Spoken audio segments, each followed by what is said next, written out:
always knew motherhood was very important to me. It's a different kind of love than even you've ever experienced, because it's like your heart grows to accommodate this other person. When Callum was born, he was tiny.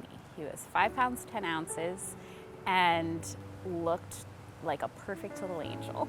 Even before we were discharged, they kind of were a little bit concerned about his liver and said we should probably follow up. We went to the pediatrician the next day, and the pediatrician was like, yeah, they might be onto something. Let's check those numbers again. So when he was 4 days old, he went under the lights, as newborns do if they have jaundice.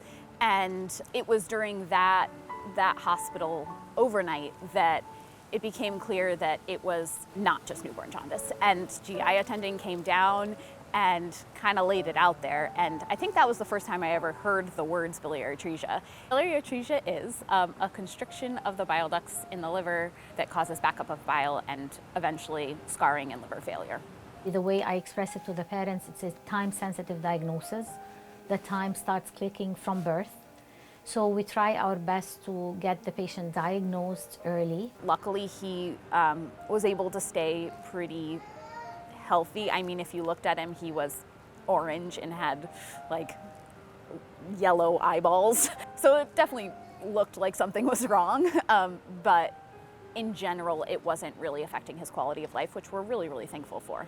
After a few months, it became pretty clear that he was going to need a transplant sooner or later. The lucky part for us is when we have a living donor option, we can time the operation a little bit earlier in the disease process so the kids are not as sick. So when I was pregnant with Cal, one of my friends invited me to a mom's group on Facebook. When Cal was born, Beth and I were in the same Facebook group. We had all been following along with Cal's story. When it became time to start looking for donors, they kind of rose up in a way that I could not have imagined. And one of those people was Andrea. I had never met her before. She had never met Cal before. And she just thought it could be me. Why not? Why could it not be me? I have friends who are organ recipients. I have friends who are living organ donors. So it didn't feel like a big decision. She got evaluated and ended up being his match. The night before Cal's transplant, Andrea came to Cal's hospital room, and our families were there. That moment felt really special. That moment, there was like electricity in the room. Everyone was excited. Everyone was kind of feeling that, all those wonderful, I'm gonna save a child's life feelings. I think that was the first time that it really felt like we were all going to be like bonded by this event forever. You know, wheeling your baby down to the OR it never gets easier. And when you know he's gonna be in the OR for 12 hours and you don't know, what he's gonna look like when he comes out, it's really hard. Went into it really with my biggest fear and concern being around how Cal was going to do with the surgery. It's a low risk, but it's a big operation. So it truly is a remarkable thing for a human being to decide to become a donor.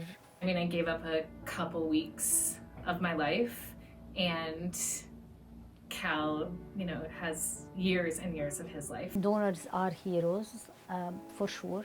It is the gift of life. It's just something that a very average person can do that can change someone else's life. So Callum is now, he'll be 4 years old in November, and his 3-year liver anniversary was just a few weeks ago. He is a active, fun, amazing preschooler who you would never know all of the things he's gone through in his pretty short life. This is our yardstick for patients after transplant is normal life.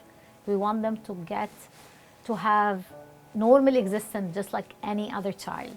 If I was thinking about Callum's life when he was 6 months old and being evaluated for transplant, it would be really hard for me to think that far ahead. But now I think about all the things. I think about him driving his first car. I think about him going to college. I think about all of the amazing things that he's going to do in this world. And he's one special kid. He's going to do amazing things.